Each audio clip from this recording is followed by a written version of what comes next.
जय हिंद स्टूडेंट्स। कैसे हैं आप लोग? उम्मीद करते हैं आप सब बहुत बेहतर होंगे, अच्छे से होंगे। Today I am going to start part number 2 of respiratory system. आज हम लोग श्वसन के पार्ट नंबर 2 में बात करेंगे। हमने पिछले क्लास में आपको श्वसन के पार्ट नंबर 1 में बहुत सी चीजें बताया था। पिछले क्लास में हम आपसे बात कर रहे थे कि श्वसन मार्ग के बारे में बात कर रहे थे। श्वसन मार्ग क्या है ना, श्वसन के कितने चरण होते हैं, श्वसन कितने चरणों में पूरा होता है, ये सब हम आपको पार्ट नंबर 1 में हमने बताया था। आज हम लोग पार्ट नंबर 2 में बात करने वाले हैं, है ना। आज हम लोग जो है श्वसन के पार्ट नंबर 2 में बात करेंगे, ठीक है। श्वसन के पार्ट नंबर 2 में आज हम लोग बात करने वाले हैं, विच इज वेरी इंपॉर्टेंट, जो हम आप सबके लिए बहुत ज्यादा जरूरी है ना। पार्ट 2। चलिए आज हम लोग ये समझेंगे। हमने तो ये समझाया कि हमने आपको तो ये समझा दिया था कि श्वसन के चरण क्या होते हैं और श्वसन कैसे कैसे आगे प्रक्रिया होते हैं, आगे बढ़ता है। आज हम आपके साथ ये बात करेंगे कि है ना श्वसन कैसे पूरी होती है ना। श्वसन लेने में, सांस लेने में हमें मदद, लेने और छोड़ने में मदद कौन करता है ना। तो याद रखना है, हमने आपको बताया था कि जैसे हम लोग सांस लेते हैं, जो भी सांस होती है वो अल्वेओली में आके जमा हो जाती है। हमने ये बात आपको बताया था, है ना। कहाँ जमा हो जाती है? तो अल्वेओली में आके जमा हो जाती है, ठीक है। लेकिन सांस छोड़ने में कौन मदद करता है?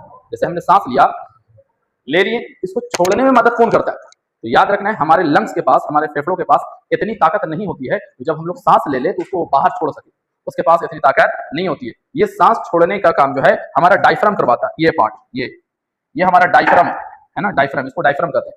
जैसे हम लोग सांस लेते हैं, तो ये नीचे होके सीधा हो जाता है ना। जैसे हम लोग सांस लेते हैं, ये नीचे हो जाता है। जैसे हम लोगों ने ऐसे किया, है ना, ये क्या हो जाएगा कि नीचे हो के एकदम स्ट्रेट हो जाता है, सीधा हो जाता है ना, पूरा स्ट्रेट हो जाता है, ठीक है। जब छोड़ने की बारी आती है तो हमारे लंग्स के पास, इस फेफड़े के पास इतनी ताकत नहीं होती है, ये इसको क्या कर सके, छोड़ सके, है ना। तो ये हमारा डायफ्राम क्या करता है, जब हम लोग सांस ले लेते हैं तब ये पूरा स्ट्रेट हो जाता है, सीधा, है ना। उसके बाद फिर क्या करता है ना, पीछे से इसको ऊपर की ओर ढकेलता है ना। लंग्स फिर क्या करता है, ये हमारा डायफ्राम क्या करता है ना, लंग्स को ऐसे ठेलता है ऊपर की ओर, है ना, जिसके कारण क्या होता है, हमारा पूरा सांस जो है बाहर आ जाता है ना। इस प्रकार से कुछ काम होता है। इसका मतलब ये हुआ कि हमें जो सांस लेने में सबसे ज्यादा मदद करता है, हमें जो सांस लेने और छोड़ने में जो सबसे ज्यादा मदद करता है वो कौन करता है? डायफ्राम। जब हम लोग सांस लेते हैं, देखिए ये इस प्रकार से रहता है, तो हम लोग सांस लेते हैं, ये इस प्रकार से सीधा हो जाता है ना, सीधा हो जाता है। जब हम लोग छोड़ते हैं, है ना, जब छोड़ने की बारी होती है तो फेफड़े के पास तो इतनी ताकत नहीं होती है ना, फेफड़े के पास इतनी ताकत नहीं होती है ना। तो ये क्या करता है, पीछे से एकदम धक्का देता है ना, इस प्रकार से इसको खड़ा से, है ना, धक्का देता है, जिसके कारण क्या हो जाती है, सांस, है ना, सांस जो है बाहर चली जाती है, ठीक है। तो इस प्रकार से कुछ काम होता है जो हमारे शरीर में सांस लेने में डायफ्राम सबसे ज्यादा मदद करता होगा। आपने कभी कभी देखा होगा, ये एक, है ना, ये संयोजी उत्तक का बना होता है। ये जो है संयोजी उत्तक का बना होता है, याद रखना, है ना। ये संयोजी उत्तक का बना होता है जो हमें सांस लेने में और छोड़ने में बहुत ज्यादा मदद करता है, क्योंकि सांस ले तो लेते हैं लेकिन फेफड़े के पास छोड़ने की ताकत नहीं होती है। छोड़ने का जो काम करवाता है हमारा कौन करता है? डायफ्राम ना। ये इसको नीचे से ऐसे धक्का देता है ना, जिसके कारण सांस पूरा क्या हो जाती है, बाहर आ जाती है ना। कभी कभी आपने देखा होगा कि एक्सीडेंट हुआ, किसी व्यक्ति का एक्सीडेंट हुआ, ना हाथ टूटता है ना पैर टूटता है, लेकिन वो इंसान मर गया। ऐसा क्यों? क्योंकि इस स्थिति में क्या हो जाता है कि अगर वो, उस व्यक्ति का एक्सीडेंट होता है, ना हाथ टूटा ना पैर टूटा, अगर उसके डायफ्राम में बहुत तेजी से चोट आ जाती है, इस प्रकार से यहाँ, है ना, ये पार्ट बहुत तेजी से जब चोट आ जाती है, जब डायफ्राम टूट जाता है ना, मतलब काम करना बंद कर देता है, इसके कारण, है ना, इंसान की मृत्यु हो जाती है। क्यों करना बंद कर देगा? जाहिर सी बात है, सांस ले ली और बाहर निकालने वाला है ही नहीं कोई, है ना, छोड़वाने वाला कोई है ही नहीं, तो इंसान मर जाएगा।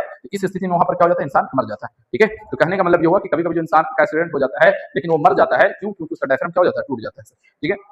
चलिए आप, अच्छा, आप ये भी कर सकते हैं, आप ये भी कि ये सांस छुड़ाने तो हमारे डायफ्राम मदद करते हैं, लेकिन अगर आप ये पूछ सकते हैं, आप कह सकते हैं कि डायफ्राम, जब महिलाएं में डायफ्राम, जब वो गर्भवती होती हैं तो ये डायफ्राम तो उनका काम नहीं कर रहा होता है। क्यों नहीं काम कर रहा होता है? क्योंकि जब वो गर्भवती होती हैं तो उनके पेट में बच्चे बन रहे होते हैं, जिसके कारण उनके पेट का आकार बड़ा हो जाता है ना। जब बड़ा हो जाता है तो पूरा ये डायफ्राम तो छोड़ने और लेने वाने का काम तो नहीं कर पाता है ना। ये जो डायफ्राम जो है सांस छोड़ने का काम नहीं करवा पाता। क्यों? क्योंकि पूरा पेट का साइज बड़ा हो जाता है, जिसके कारण डायफ्राम पूरा नीचे दब जाता है, ठीक है। इसके कारण ये है ना, ये हम वहां पर उस समय ये काम नहीं कर रहा होता है। तो उस समय गर्भवती महिलाओं में सांस तो ले लेती हैं, तो छुड़वाने का कौन काम कर रहा है सर? ये अगर ये काम नहीं कर रहा है तो उनके शरीर में बत्ता काम कर रहा होता है। ये पसली जो है ना, ये इनकी पसली जो होती है, उनको सांस को, है ना, छोड़ने में मदद करता है।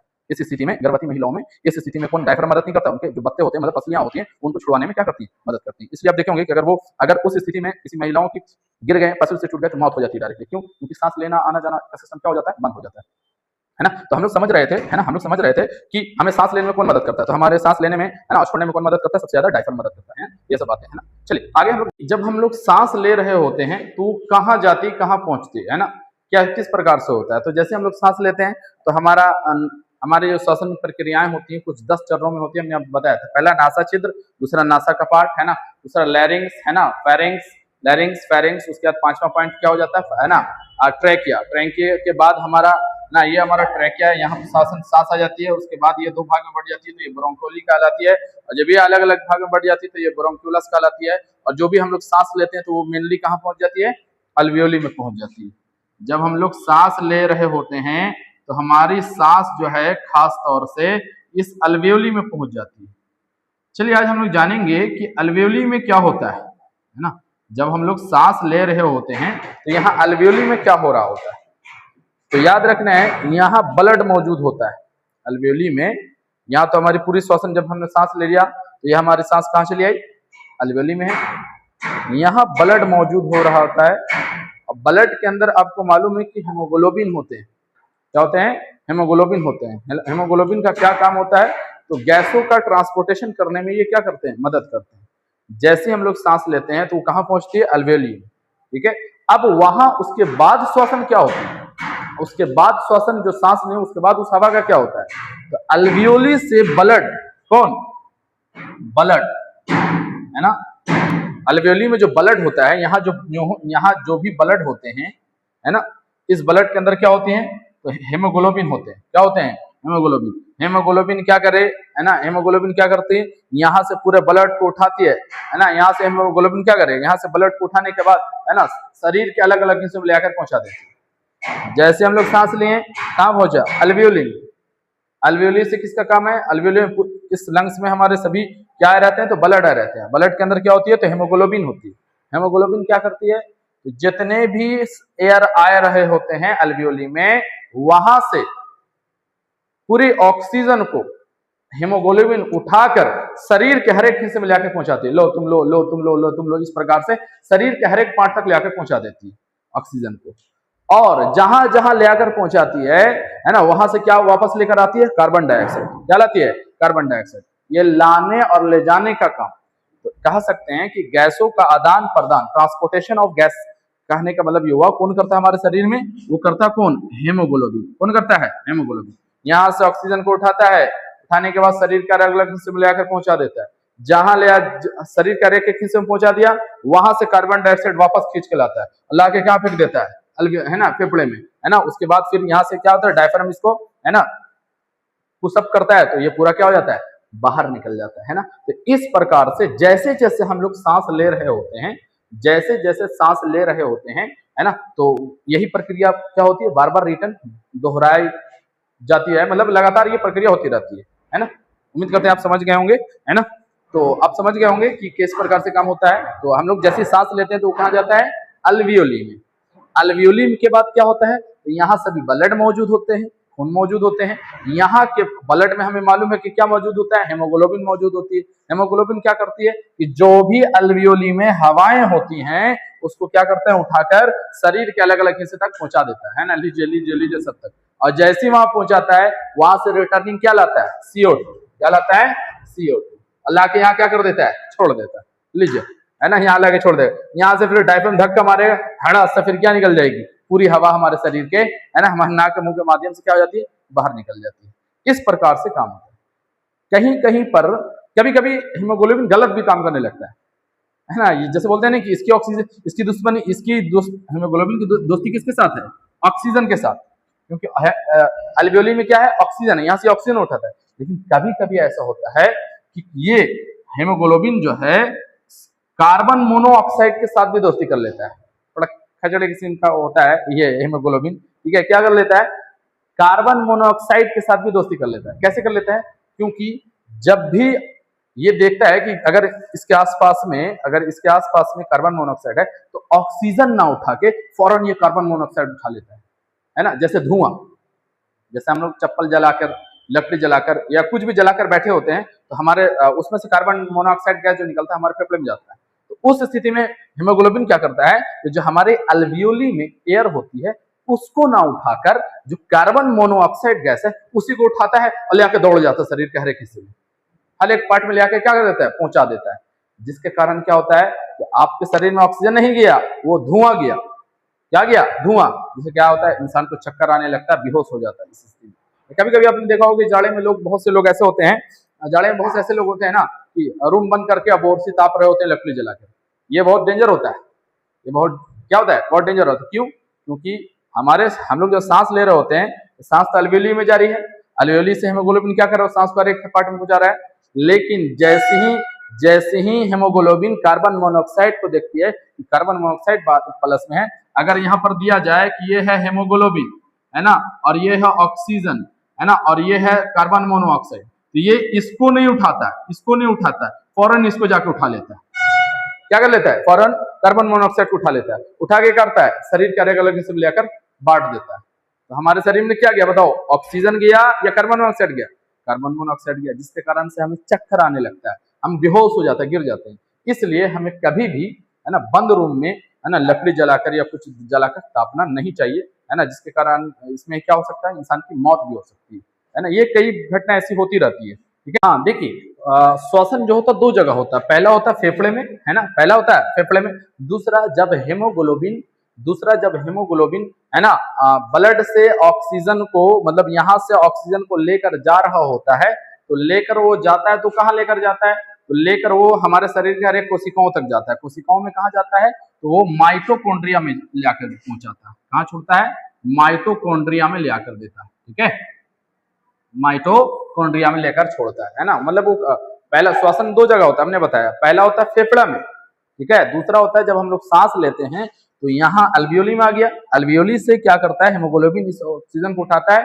ना, कहाँ पहुंचाता है, तो हमारे शरीर के हर एक कोशिकाओं तक, है ना, कोशिकाओं में कहाँ चलता है, कहाँ होता है, तो माइटोकॉन्ड्रिया में, है ना, माइटोकॉन्ड्रिया में वहां एक क्रेब्स चक्र चलता हो, तो क्रेब्स चक्र चलता है, जिसके फलस्वरूप, है ना, हमें क्या मिलता है, तो ग्लूकोज मिलता है ना। वहां से किसका निर्माण होता है, ग्लूकोज का निर्माण होता है, और कार्बन डाइऑक्साइड बाहर निकलता है ना। तो जैसे ही कार्बन डाइऑक्साइड को, ग्लूकोज का तो निर्माण हुआ, लेकिन कार्बन डाइऑक्साइड क्या हुआ, बाहर निकला, तो हेमोग्लोबिन क्या करता है, कार्बन डाइऑक्साइड को, है ना, कार्बन डाइऑक्साइड को, है ना, लेकर लाकर क्या छोड़ देता है, फेफड़े में छोड़ देता है ना, और वही फेफड़ा क्या कर देता है, डायफ्राम की मदद से उसे बाहर फेंक देता है ना।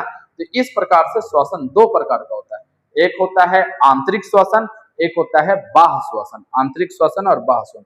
आंतरिक श्वसन, बाह्य श्वसन जो होता है फेफड़े में होता है, और आंतरिक श्वसन जो है हमारे शरीर में जो कोशिकाओं में, माइटोकॉन्ड्रिया में जो होता है, वहां, मतलब वहां कंप्लीट हुआ करता है ना। तो इस प्रकार अगली बात हम लोग समझते हैं कि हिचकी क्यों आती है।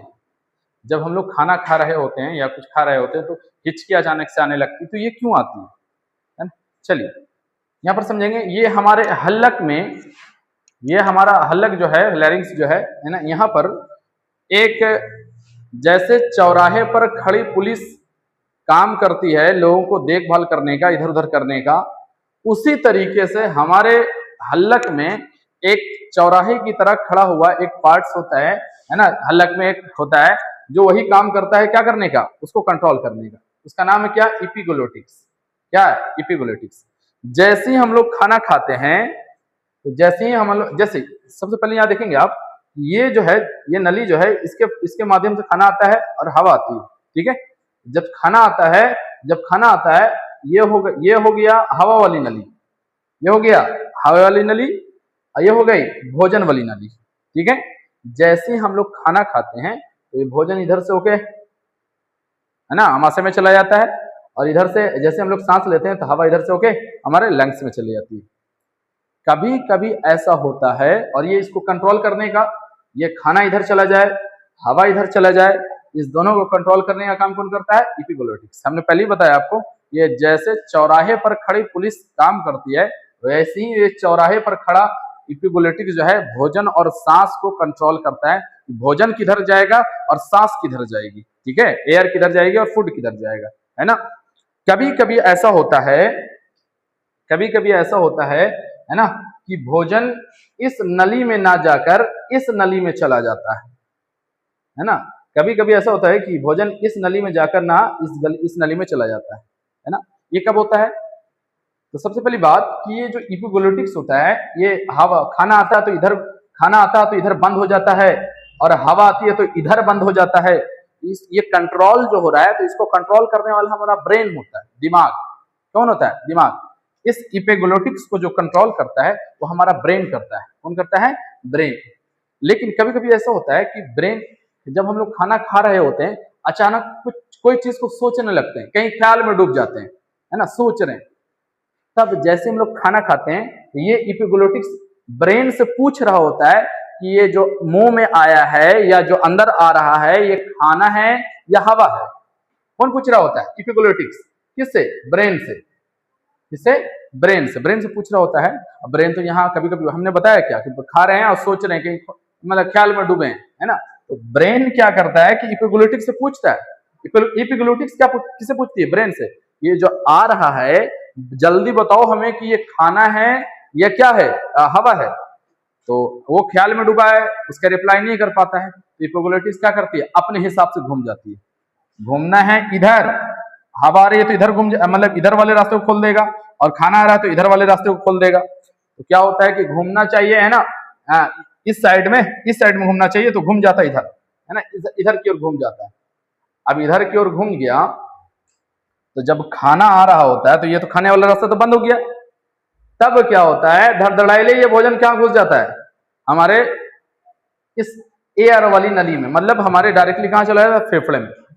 जैसे ही फेफड़े में घुसता है तो फेफड़ा देखता है, अरे ये भोजन वाली नली में, ये सांस वाली नली में खाना क्या कर रहा है ना? जैसे ही देखता है वैसे ही क्या करता है? उस खाने को कस के दम धक्का मारता है। तुम्हारा यहाँ क्या काम? यहाँ तो हवा वाली नली है, तुम यहाँ क्या कर रहे हो, है ना? तुरंत उसको क्या करता है? कस के धक्का मारता है। जैसे ही धक्का मारता है तो हचाक से हम लोग को क्या आती है? हिचकी आती है ना? जैसे ही धक्का मारेगा तो तुरंत हिचकी आती है। तब फिर क्या करते हैं? फेफड़ा क्या करता है?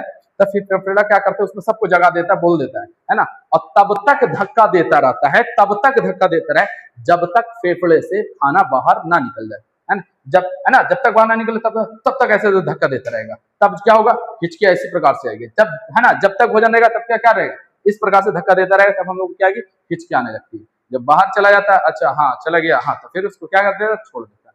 कभी कभी ऐसा होता है, कभी कभी ऐसा होता है कि इपिग्लोटिक्स को बंद होने से पहले, इपिग्लोटिक्स को हवा वाले रास्ते को बंद करने से पहले भोजन हमारा डायरेक्टली धड़धड़े घुस जाता है। क्या हो जाता है? डायरेक्टली हाई स्पीड के साथ घुस जाता है। इस स्थिति में क्या होता है कि बहुत तेजी से क्या हो जाता है? सरक जाता है, जिसे खाना नाक से, मुंह से, सबसे बाहर आ जाता है। उस स्थिति में लोग क्या करते हैं? लगता है हमें कोई याद कर रहा है, एक्चुअली में कोई याद नहीं कर रहा होता है ना? कोई याद नहीं कर रहा होता। वो जब हमारा खाना बहुत तेजी से, है ना, तेजी के साथ धड़धड़ाइले हमारे कहाँ घुस जाता है? फेफड़े में घुस जाता है। तब सडनली, मतलब इसको भी टाइम नहीं मिला क्लोज होने का, इतना स्पीड से घुस जाता है।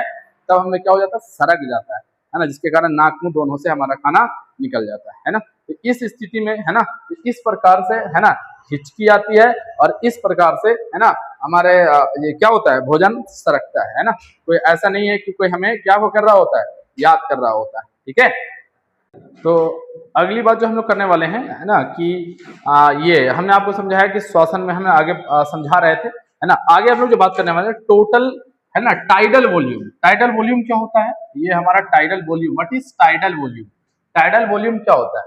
तो एक बार में जितना सांस ले सकते हैं हम लोग, एक बार में जितना सांस ले सकते हैं उसी को टाइडल वॉल्यूम कहा जाता है। तो एक बार में जो हम लोग सांस ले पाते हैं वो लगभग कितना ले पाते हैं? 500 ml। कितना ले पाते हैं? 500 ml ले पाते हैं। जैसे, है ना, आप देखो इस बोतल में एक बार में जितनी हवा फिलअप होगी, है ना, तो इसी के बराबर हमारे फेफड़े में एक बार में उतनी सांस जा पाएगी। ठीक है, जाती है ना? तो याद रखना है कि टाइडल वॉल्यूम क्या होता है। तो एक बार में जितनी हम लोग सांस लेते हैं वो क्या लेते हैं, है ना, उसी को क्या कहा जाता है? Tidal volume. लगभग एक बार हम लोग कितनी सांस लेते हैं? तो 500 ml लेते हैं, है ना? जब हम लोग सो रहे होते हैं, तो जब हम लोग जाग रहे होते हैं, जगे हुए रहते हैं, तो हम लोग 1 मिनट में 16 बार सांस लेते हैं। 1 मिनट में 16 बार। लेकिन जब सो रहे होते हैं, है ना, जब हम लोग सो रहे होते हैं तो एक बार में 1 मिनट में 12 बार, है ना? जब हम लोग जग रहे होते हैं, क्या हो रहे होते हैं? जग रहे, है ना? तो 1 मिनट में कितना? 1 मिनट में 16। और जब हम लोग सो रहे होते हैं, क्या हो रहे हैं? सो रहे होते हैं, है ना? तो 1 मिनट में जो हम लोग ले रहे होते हैं वो कितना बार? 12 बार, है ना? 1 मिनट में कितना बार? इधर 16 और इधर कितना? 12। ऐसा क्यों? क्योंकि जब हम लोग जग रहे होते हैं तो 16 बार ले रहे हैं 1 मिनट में सांस, और जब हम लोग सो रहे होते हैं तो 1 मिनट में 12 बार। क्यों? क्योंकि जब हम लोग सो रहे होते हैं तो सोने वक्त हम लोग सांस लंबी लेते हैं, है ना, सांस लंबी लेते हैं, जिसके कारण हम लोग 1 मिनट में 12 ही बार सांस ले पाते हैं। ठीक है। छोटे बच्चे जो सांस ले पाते हैं लगभग 1 मिनट में 25 से 26 बार, 25 से 26 बार, क्योंकि उनका फेफड़ा छोटा सा होता है ना, फेफड़ा होता है ना, फेफड़ा जो होता है उनका छोटा सा होता है, जिसके कारण वो 1 मिनट में लगभग है ना कितना सांस ले पाते हैं, 25 से 26 बार। ठीक है, अगली बात, टोटल लंग्स कैपेसिटी क्या होती है? टोटल लंग्स कैपेसिटी क्या होती है? What is total lungs capacity? एक बार में अधिकतम सांस की मात्रा, एक बार में हम लोग ज्यादा से ज्यादा कितनी सांस ले पाएंगे, है ना, तो उसी को क्या कहा जाता है? टोटल लंग्स कैपेसिटी, है ना। एक बार में अधिकतम सांस की मात्रा, याद रखना, एक बार में अधिकतम सांस की मात्रा जो है हम लोग ले पाएंगे वो लगभग कितना है? 6000 ml। कितना? 6000 ml, लगभग 6000 ml हम लोग मतलब कहने का मतलब 6 लीटर। कितना लीटर?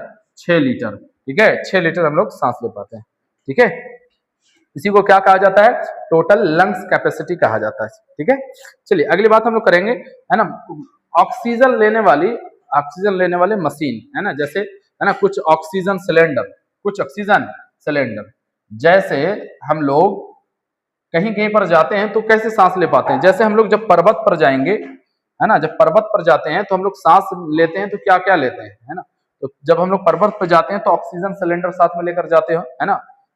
जब हम लोग कहीं जा रहे होते हैं तो ऑक्सीजन, पहाड़ पर जा रहे हैं सपोज दैट, मान रहे हैं पर्वत पर जा रहे हैं तो हम लोग क्या लेके जाते हैं? तो ऑक्सीजन सिलेंडर लेके जाते हैं, है ना, ऑक्सीजन के उसके साथ।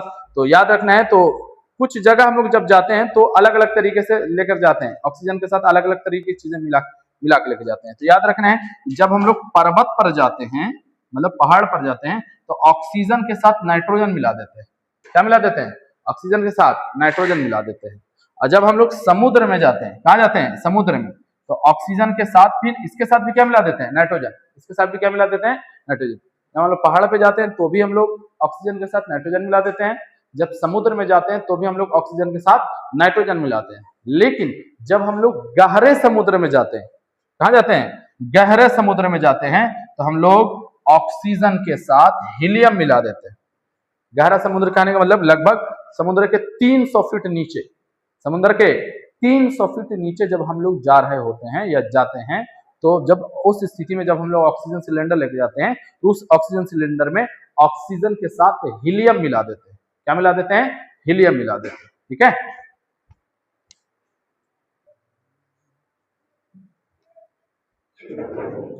हाँ, तो हम आपको बता रहे थे कि, है ना, जब हम लोग कई जगह पर जाते हैं तो कई चीज लेके जाते हैं। तो जब गहरे समुद्र में जाते हैं, पर्वत में जाते हैं तो ऑक्सीजन के साथ नाइट्रोजन मिलाते थे, है ना, समुद्र में जाते थे ऑक्सीजन के साथ नाइट्रोजन मिला देते। लेकिन जब गहरे समुद्र में जाते हैं, लगभग 300 फीट गहराई नीचे में जाते हैं, तब ऑक्सीजन के साथ क्या मिला देते हैं? क्या मिला देते हैं? तो हीलियम मिला देते हैं। क्या मिला देते हैं? हीलियम मिला देते हैं। ऑक्सीजन के साथ जो है इस स्थिति में हम लोग क्या मिला देते हैं? हीलियम, है ना। आप कहिएगा, आप कह सकते हैं, है ना, इस तरीके से आप कह सकते हैं कि ऑक्सीजन के साथ गैस, कई गैस मिलाने की क्या जरूरत है? डायरेक्ट भी तो सांस ले सकते हैं। तो ऐसा इसलिए होता है कि हम लोगों को डायरेक्टली सांस लेने की आदत शुरू से ही नहीं होती, है ना, शुरू से ही डायरेक्टली सांस लेने की आदत नहीं होती। जैसे अब देखें, हवा जब हम लोग लिया करते हैं, है ना, तो उसमें 78%, कितना परसेंट? 78% वो कौन होता है? नाइट्रोजन होता है। तो हमें शुरू से ले रहे हैं हम लोग, 78% ऑक्सीजन होता है, 0.03% कार्बन डाइऑक्साइड होता है, 21% ऑक्सीजन होता है, सब मिले होते हैं, है ना। तो कहने का मतलब कि शुरू से हमें, हमारी आदत नहीं होती है ना, इसलिए। और जब हम लोग बिना इन सब गैसों के अगर हम लोग ऑक्सीजन लेते हैं तो शुद्ध ऑक्सीजन बहुत भारी होता है। शुद्ध ऑक्सीजन जो होता है बहुत भारी होता है। जैसे हम लोग अगर शुद्ध ऑक्सीजन लेते हैं बिना इस सब की मदद से, तो जैसे वो हमारे फेफड़े में जाएगा तो हमारे फेफड़े में कस के चोट लगेगी, जिसके कारण ऐसा होता है कि कभी कभी इंसान की मौत भी हो जाती है, मृत्यु भी हो जाती है। ठीक है, तो इसलिए हम लोग कई जगह पर जाते हैं तो अलग अलग गैसों का मिश्रण करते हैं, है ना।